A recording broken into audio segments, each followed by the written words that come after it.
ഇന്ന് മുൻ ധനമന്ത്രി തോമസ് ഐസക് ചൂണ്ടിക്കാണിച്ച 3 വിഷയം വളരെ പ്രധാനപ്പെട്ടതാണ്. പ്രതിപക്ഷ നേതാവായിരിക്കെ വി ഡി സതീശൻ പറഞ്ഞിട്ടുള്ള 3 കാര്യങ്ങളുണ്ട്. ഒന്ന്, എങ്ങനെയാണ് നിങ്ങൾ ഈ ധനസമാഹരണം നടത്തുന്നത്, എങ്ങനെയാണ് നിങ്ങൾ കൂടുതൽ പണം സമാഹരിക്കുക. അതിലേറ്റവും പ്രധാനപ്പെട്ട കാര്യം നികുതി കുടിശ്ശിക പിരിക്കണം എന്നതാണ്. 25,000 കോടി രൂപയുടെ നികുതി കുടിശ്ശിക പിരിക്കുക, അത് പ്രധാനപ്പെട്ട വിഷയമാണ്. ഈ കഴിഞ്ഞ സർക്കാർ അതിനായി ഒരു നടപടിയും സ്വീകരിച്ചില്ല എന്ന് പറഞ്ഞു. ബജറ്റിൽ അതുമായി ബന്ധപ്പെട്ട് ഒരു പരാമർശവുമില്ല.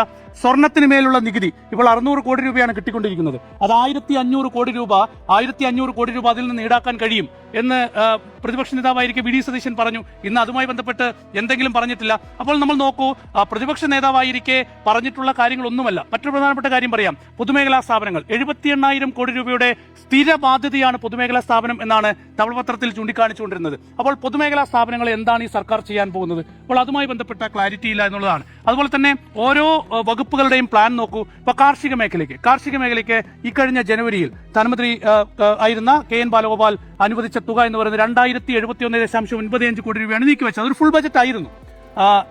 ഇപ്പോൾ വി ഡി സതീശൻ നീക്കിവെച്ചത് എത്രയാണ്?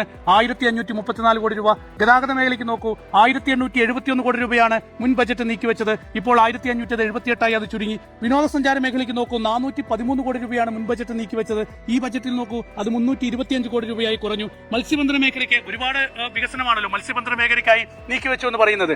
ആ മേഖലയ്ക്ക് 239 കോടി രൂപയാണ് മുൻ ബജറ്റ് നീക്കിവെച്ചത്. ഈ ബജറ്റ് നോക്കൂ, 1,133 കോടി രൂപയേ ഉള്ളൂ.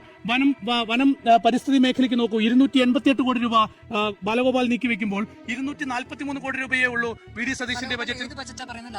ലാസ്റ്റ് ബജറ്റ് ഇലക്ഷൻ ബജറ്റ് അല്ല. ഏറ്റവും പ്രധാനപ്പെട്ട കാര്യം ബജറ്റ് എസ്റ്റിമേറ്റ് എപ്പോഴും കൂടിയിരിക്കണം. കാരണം അത് നമ്മൾ മുന്നോട്ടുള്ള യാത്രയാണല്ലോ. അപ്പൊ അത് കുറച്ചു വെക്കുക എന്ന് പറയുന്നത് അത്ര വലിയ യുക്തിയല്ല എന്നുള്ളതാണ്. അപ്രായോഗിക കണക്ക് എന്ന് പറയുമ്പോഴും ഇവിടെ പൊതുകടം 1,000 കോടി രൂപയുടെ ഡിഫറൻസേ ഉള്ളൂ. 20,000 കോടി രൂപയുടെ ഷോർട്ടേജ് പറഞ്ഞിട്ടുള്ള ഷോർട്ടേജ് എന്തുകൊണ്ടാണ് പറഞ്ഞത്?